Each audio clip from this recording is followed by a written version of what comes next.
Hello दोस्तों। आज हम लेके आए हैं दो तरह से गेहूं के आटे से बनने वाली मठरी की रेसिपी, जो कि बेहद ही सिंपल होगी और बहुत ही ज़्यादा टेस्टी और चटपटा बनने वाली। तो चलिए इसको देख लेते हैं। तो यहाँ गेहूं का आटा हमने ले ली और उसके बाद अब हम इसमें डाल देंगे रिफाइंड तेल। तो यहाँ पे रिफाइंड तेल इतना डालना है कि ये बहुत ही अच्छी तरह से मैश हो जाए। और उसके बाद हम यहाँ पे अजवाइन को लेंगे। तो यहाँ पे अजवाइन को इस तरह से थोड़ा सा मसल के लेने से फ्लेवर बहुत ही बढ़िया आती है। तो अजवाइन डाल के नमक डाल दिए हैं थोड़ा सा, और डाल के और इसको बहुत ही अच्छी तरह से मसल लेंगे। और तब तक मसलेंगे तब तक ये मुट्ठी में जब हम लेंगे तो बंध जानी चाहिए। तो यहाँ पे आप लोग देख सकते हैं, इसको बहुत ही अच्छी तरह से हम बांध के देखिए बंध रही है। तो बस अब इसको हमें गूँथ लेने हैं। तो गूँथना ऐसा है कि ना ज़्यादा हार्ड होनी चाहिए ना ही ज़्यादा सख्त होना चाहिए। तो बस इस तरह से इसका डो लगाना है। तो चलिए इसको हम गूँथ लेते हैं और गूँथ के फिर हम लेके आते हैं। बहुत ही सिंपल है और बहुत ही अच्छी ये रेसिपी है। तो यहाँ पे देखिए आटा को हमने इस तरह से गूँथ के और इसके बाद इसको हम रेडी कर लेंगे। और यहाँ पे देखिए बहुत ही आराम से ये गूँथ जाती है, बिल्कुल बिना झंझट के ही एकदम अच्छी तरह से गूँथ जाती है। तो चलिए इसको गूँथ लिए। अब हम इसको साइड में रख लेंगे ताकि ये बहुत ही अच्छी तरह से सेट हो जाए। तो अब हम यहाँ पे एक स्लरी बनाएंगे। तो स्लरी बनाने के लिए हम यहाँ पे मैदा का इस्तेमाल कर रहे हैं। इसकी जगह आप गेहूं का आटा भी ले सकते हैं। और उसके बाद हम यहाँ पे थोड़ा सा ऑयल डाले हैं और ऑयल डाल के और इसका एक अच्छा सा पेस्ट तैयार कर लिए हैं। तो यहाँ पे देखिए ये बहुत ही अच्छी तरह से ये पेस्ट ये तैयार हो गई है।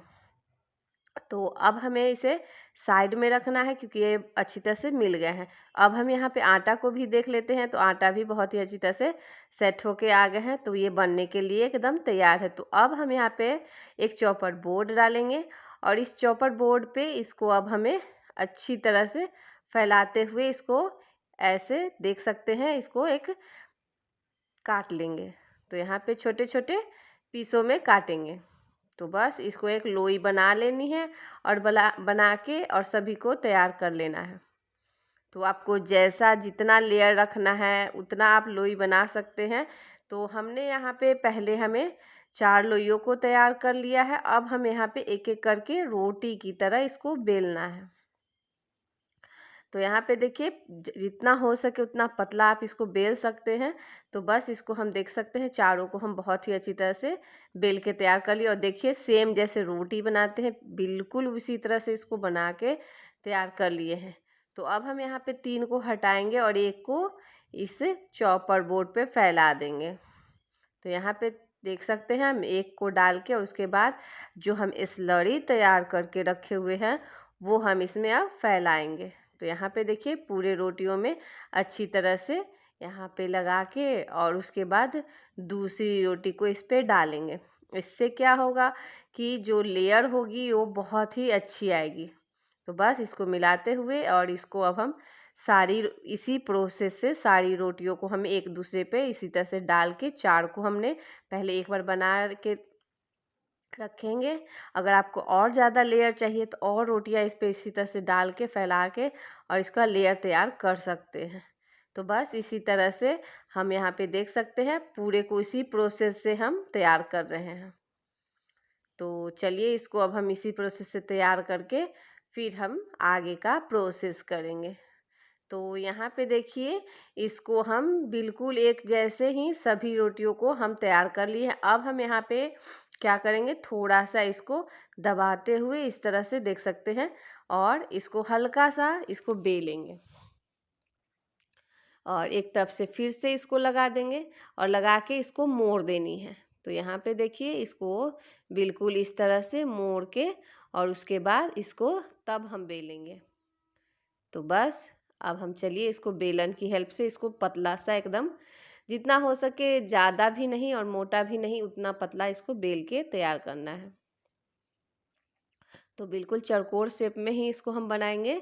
तो यहाँ पे देखिए पूरे चॉपर बोर्ड में जितना हो सका हम इसको फैला दिए और फैलाने के बाद अब हमें यहाँ पे इसकी कटिंग देनी है। तो देखिए बिना झंझट के ही इसकी लेयर हमने तैयार कर ली एकदम आराम तरीके से। तो यहाँ पे अब हम इसको काट लेंगे। आपको जितना छोटा पतला बड़ा जैसा भी रखना है आप अपने अनुसार इसमें कटिंग दे सकते हैं। तो यहाँ पे देखिए हम पहले लंबे लंबे शेप में इसको काटे हैं और काटने के बाद फिर से हम इसमें छोटे छोटे साइज की इसकी कटिंग लगाएंगे। तो यहाँ पे देखिए बिल्कुल इस तरह से। तो बहुत ज़्यादा छोटा भी हम नहीं रखे हैं और बहुत ही ज़्यादा बड़ा भी नहीं रखे हैं। तो बिल्कुल इस तरह से इसको पूरे को हमें काट लेनी है और सबको अलग कर लेना है। तो यहाँ पे देखिए और इसकी लेयर आप लोग देख सकते हैं, 4 लेयर बहुत ही अच्छी तरह से जब ये फ्राई होगी तो इसका लेयर खुद खुल के आएगी। तो चलिए इसको फ्राई कर लेते हैं। तो फ्राई करने के लिए तेल हम गरम होने के लिए पहले से डाल रखे थे। तो ये गरम हो गई है। तो यहाँ पे हम एक एक करके अब हम पूरे मछली को डालेंगे और डालने के बाद इसे मीडियम फ्लेम में अच्छी तरह से इसको फ्राई करना है। तो हाई फ्लेम नहीं करना है, मीडियम फ्लेम में ही इसको फ्राई करना है। और देख सकते हैं डालते डालते में ही ये ऊपर आने लगी। तो बस इसको चलाते हुए एक तार से इसको इसी तरह से हिलाते हुए इसको फ्राई करेंगे। बहुत ही जल्दी फ्राई भी हो जाती है, बहुत ही खस्ता हल्का सा ये स्नैक है। बिल्कुल ज़्यादा ऑयली भी नहीं होती है, गेहूं के आटे से है तो बहुत ही हेल्दी भी हुई। तो यहाँ पे देखिए इसी तरह से चलाते हुए एक तरफ से, क्योंकि कलर एक तरह से आनी चाहिए तो इसीलिए इसको हिलाते हुए ही इसको फ्राई करेंगे, छोड़ेंगे नहीं। तो बस इसी तरह से इसको चलिए फ्राई कर लेते हैं जब तक इसका कलर ना चेंज हो जाए। तो यहाँ पे देख सकते हैं इसका कलर थोड़े थोड़े आने लगे हैं। तो फिर भी अभी अभी हमें इसको और फ्राई करनी है और फ्राई करके तब हम इसको निकालेंगे। तो और आप लोग देख सकते हैं इसकी लेयर खुल के आने लगी है। तो बस आसान तरीके से हमने आप लोग को बताया कि कैसे इसमें लेयर आ सकती है। तो बस इसको चलिए अब हम निकाल लेते हैं, क्योंकि फ्राई बहुत ही अच्छी तरह से हो गई, कलर भी इसका एकदम बहुत ही अच्छा आ गया है। तो चलिए इसको निकाल लेते हैं और निकाल के और बाकियों को भी बिल्कुल इसी तरह से हम बना के तैयार कर लेते हैं। तो ये बहुत ही खस्ता परतदार ये मठरी गेहूं के आटे से ही घर पर बनाइए और बच्चों को ज़रूर दीजिए, बहुत ही अच्छी लगती है और खाने में भी बहुत ही मज़ेदार और टेस्टी लगती है। तो यहाँ पे देख सकते हैं पूरी मठरी को हमने यहाँ पे बना के डाल दिया और आप लोग देख सकते हैं कितना ज़्यादा खस्ता और परतदार लग रही है। आप लोग को हम तोड़ के दिखाते हैं कितना ज़्यादा ये खस्ता ये एकदम बनी है। और आप लोग लेयर इसका देख सकते हैं कितना खुल के आई है। तो बिल्कुल इसी तरह से इसको बनाइए, बहुत ही अच्छी लगती है और बहुत चाय के साथ खाएं या कुछ भी, मतलब हल्का फुल्का भी स्नैक खाने का मन है तो ये गेहूं के आटे से ही इसको बना के तैयार करिए, बहुत ही बढ़िया एकदम। और बनाने में भी बहुत ही सिंपल है। तो चलिए अब हम दूसरी मठरी की तैयारी करते हैं, जो कि गेहूं के ही आटे से हम इसको बनाएंगे। तो यहाँ पे देखिए दूसरी मठरी इस तरह से हम बनाएंगे। ये भी जो मठरी है वो बहुत ही आसान तरीके से ही बनाएंगे। तो चलिए बनाते हैं। तो यहाँ पे देखिए एक कढ़ाई हमने डाल दी और उस पर थोड़ा सा कुकिंग ऑयल डालेंगे और डाल के और उसके बाद अब हम यहाँ पे डाल देंगे थोड़ा सा जीरा और जीरा डाल के उसके बाद इसको गरम करेंगे। तो यहाँ पे मीडियम फ्लेम करके इसको गरम करनी है और उसके बाद जब ये हल्की हल्की चटक जाएगी तब हम यहाँ पे डाल देंगे सफ़ेद तिल ढेर सारा और उसके बाद चिली फ्लेक्स को डालेंगे और डाल के और उसके बाद इसको चलाएंगे। तो यहाँ पे देखिए इसको हल्का हल्का जब ये कलर थोड़ा सा चेंज हो जाए, ज़्यादा नहीं चटकाना है, तो उसके बाद अब हम यहाँ पे धनिया का पत्ता डाल देंगे। तो धनिया पत्ता पूरी तरह से ऑप्शनली है, अगर नहीं मन है तो नहीं भी डाल सकते, इसकी जगह मेथी का पत्ता भी डाल सकते हैं, कसूरी मेथी जो पत्ता होती है उससे भी डाल सकते हैं। और पानी डाल के इसमें एक अच्छा सा उबाल आने देंगे। तो यहाँ पे देखिए ये हल्की हल्की साइड साइड से आप लोग देख सकते हैं उबाल आने लगी है। तो इसी स्टेज पे हमने नमक को ऐड कर दी और नमक ऐड करने के बाद अब इसमें आने देंगे हम उबाल। तो चला देते हैं और चलाने के बाद इसमें अच्छा सा उबाल आने का हम इंतज़ार करेंगे। तो यहाँ पे देखिए इसमें साइड साइड से आप लोग देख सकते हैं उबाल अच्छी तरह से आने लगी है। तो बस इसी स्टेज पे हम 1 कटोरी गेहूं का आटा डाल दिए हैं। और गेहूं का आटा डालने के बाद थोड़ा सा इसमें सूजी को भी ऐड कर देंगे। ये ऑप्शनली है, अगर नहीं है मन तो आप बस गेहूं के आटे से भी इसको बना सकते हैं। तो बस इसको अब हम मिलाते हुए इसको अच्छा सा एकदम पका के हम इसका डो तैयार कर लेंगे। तो यहाँ पे देखिए चलाते हुए इसको लम्स फ्री करेंगे। तो और बहुत ही अच्छी तरह से इसको पकाना है। तो चलिए इसको अब हम इसी तरह से पकाते हुए डो फॉर्म में हम लेके आते हैं। तो यहाँ पे देख सकते हैं ये थोड़ी थोड़ी ये पकने लगी है और देख सकते हैं कढ़ाई में बिल्कुल भी नहीं चिपकी है। तो बस इसी तरह से इसे पकाते रहना है और अच्छी तरह से जब ये पक जाए पूरी तरह से कढ़ाई को छोड़ दे तो समझ जाइए ये पक गए हैं। तो चलिए यहाँ पे आप लोग देख सकते हैं पक गए। तो चलिए अब इसको हम फ्लेम को बंद कर देते हैं। और बंद करने के बाद इसको एक प्लेट में हम निकालेंगे। तो यहाँ पे देखिए इसको एक हम प्लेट में डालेंगे। तो उससे यहाँ पे देखिए डाल दिए उसे। और डालने के बाद इसको अब हम हल्का सा ठंडा होने देंगे ताकि ये अच्छे से ये छूने लायक हो जाए। तो बस इसी तरह से इसको छूने तक इसको ठंडा कर लेना है। तो यहाँ पे देखिए ये थोड़ी ठंडी हो गई है। तो अब हम यहाँ पे एक उबला हुआ आलू लेंगे और आलू को कद्दूकस कर लेंगे। तो यहाँ पे एक आलू को कद्दूकस कर लेंगे ग्रेटर से और उसके बाद ही इसका हम इस्तेमाल करेंगे। अगर इसको मैश करके भी लेंगे तो अच्छी तरह से इसको इसमें लम्स फ्री करके आलू को हम लेंगे। तो यहाँ पे देखिए पूरे एक आलू हम अच्छी तरह से ठंडा करके तब हम इसमें ऐड किए हैं। तो चलिए इसे डो के साथ आलू को बहुत ही अच्छी तरह से मिक्स कर लेते हैं। तो यहाँ पे देखिए इसको बहुत ही अच्छी तरह से हम मिक्स करके और इसको अच्छा सा एक डो गूँथ के हम तैयार कर लेते हैं। तो यहाँ पे देखिए बहुत ही अच्छी तरह से हमने मिला ली और मिलाने के बाद इसको बहुत ही अच्छे तरह से इसका ये डो तैयार हो गया है। तो अब हम इसको बनाएंगे।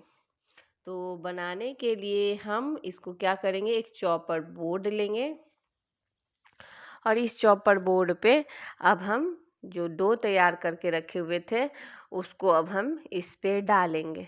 तो यहाँ पे पूरे को डाल दिए हैं और डालने के बाद इसको बहुत ही अच्छी तरह से मिला के पहले चिकना कर लेते हैं। उसके बाद हम इसको कट करेंगे। तो यहाँ पे देखिए आपको एक बार में भी अगर आप इसको बनाना चाहते हैं तो वो भी बना सकते हैं, पर हम थोड़ा काट के छोटा छोटा तभी बनाएंगे। तो यहाँ पे देखिए इसको अब हम पूरे को फ्लैट करके और उसके बाद इसको बेलेंगे या चाकू की हेल्प से बस इसको थोड़ा सा चिकना करते हुए चौकोर शेप में इसको बनाना है हमको। तो बस इसको हाथों से या चाकू से या बेलन से भी इसको बेल के थोड़ा सा पतला कर लेना है। तो यहाँ पे देखिए इसको हम चिकना करते हुए एकदम चारों तरफ से एक बराबर हम कर लेंगे। तो यहाँ पे देखिए ये बहुत ही अच्छी तरह से हो जाती है, बहुत ही आसानी से। और इस खास बात ये है कि ये बहुत जल्दी बन भी जाती है। अगर कोई गेस्ट आ भी गए हैं तो बस 10 मिनट में इसको बना के आप तुरंत रेडी कर सकते हैं।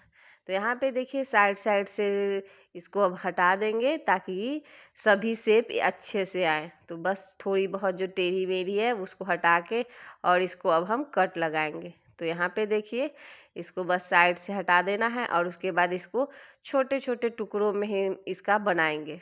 जैसे पहले वाली मटरी बनाए थे बस उसी साइज का इसको भी हमें बनाना है। तो यहाँ पे देखिए एक कट लगाने के बाद बीच से भी एक कट लगा देंगे। तो बस 2 भाग में इसको काट लेना है और मठरी बन के ये तैयार हो जाएगी। तो बस आप चाहेंगे तो आप इसको ऐसे भी लंबे शेप में रख सकते हैं, पर थोड़ा सा छोटा हम कर दिए हैं। तो बस इसी तरह से पूरे को हमें काट लेनी है बेहद सिंपल तरीके से। बहुत ही आसान ये मठरी है। तो यहाँ पे देखिए इसको अब हम काट के तैयार कर लिए हैं और ये देख सकते हैं इसकी मोटाई आप लोग देख सकते हैं। ज़्यादा मोटा भी हम नहीं रखे हैं क्योंकि जब ये फ्राई होगी तो ये थोड़ी थोड़ी फूल के थोड़ी सी तैयार हो जाती है। तो यहाँ पे देखिए इसकी मोटाई आप लोग देख सकते हैं, बहुत ज़्यादा हम नहीं रखे हैं क्योंकि बनने के बाद फूलती भी है। तो चलिए इसको फ्राई कर लेते हैं। तो यहाँ पे देखिए फ्राई करने के लिए हमने तेल गरम करके रख ली है। तो अब हम एक एक करके जो मठरी तैयार करके रखे हुए थे उसे अब हम इसमें डाल के फ्राई करेंगे। और यहाँ पे फ्लेम मीडियम ही रखेंगे और इसको चलाते हुए ही इसको फ्राई करेंगे, तभी ये बहुत ही खस्ता, बहुत ही करारा एकदम बन के आएगी। और यहाँ पे देखिए इसको हम डाल दिए जितना हो सके कढ़ाई में, और इसे मीडियम फ्लेम में बस थोड़ी देर के लिए इसको फ्राई करेंगे। बहुत ही जल्दी ये फ्राई हो जाती है क्योंकि पके हुए सभी चीज़ें हैं, तो बस तुरंत ये फ्राई हो जाती है और स्वाद बहुत ही अच्छा लगता है, बिल्कुल पता नहीं चलता है। समोसा अगर कचौरी खाने के आप शौकीन हैं, अगर आपको पसंद है, तो ये स्वाद में भी बिल्कुल उसी तरह से ये लगती है, क्योंकि इसमें आलू डाली हुई है तो बहुत ही टेस्टी बनती है। तो बस यहाँ पे देखिए इसको चलाते हुए हमने इसका कलर चेंज होने तक इसको फ्राई कर ली है। तो बस इसको अब हम इसी तरह से इसको निकाल लेना है, और निकाल के बाकियों को भी बिल्कुल इस तरह से बना के तैयार कर लेना है। तो यहाँ पे देखिए पूरे को हम छन्नी में इसको डाल के, और ज़्यादा ऑयली भी नहीं होती है ये रेसिपी। तो चलिए पूरे बना लेते हैं। तो यहाँ पे देखिए हम खस्ता परतदार और बहुत ही टेस्टी मठरी हम बना के गेहूं के आटे से ही तैयार कर ली है, जो कि बहुत ही स्वादिष्ट है और बहुत ही टेस्टी। तो यहाँ पे देखिए पूरे बना के तैयार कर लिए हैं। तो यहाँ आप लोग को हम गेहूं के आटे से बनने वाली 2 मठरी ऐसी बताई है, जो कि बेहद ही सिंपल है और बहुत ही जल्दी बन जाती है। ऊपर से क्रिस्पी और अंदर से एकदम ये वाली मठरी सॉफ्ट होती है। तो यहाँ पे देखिए बहुत ही अच्छी आप लोग को हम तोड़ के दिखाते हैं। अभी बहुत ही गर्म है, थोड़ी ये ठंडी हो जाएगी तो और ये कुरकुरा हो जाएगा। तो आप लोग भी बनाइए ये मठरी, बहुत ही स्वादिष्ट और बहुत ही टेस्टी। इस होली आप ये स्वादिष्ट मठरी बनाइए और फैमिली दोस्तों के साथ खाइए, बहुत ही अच्छी लगी। कैसी लगी मेरी रेसिपी हमें ज़रूर बताएं। Thank you for watching video.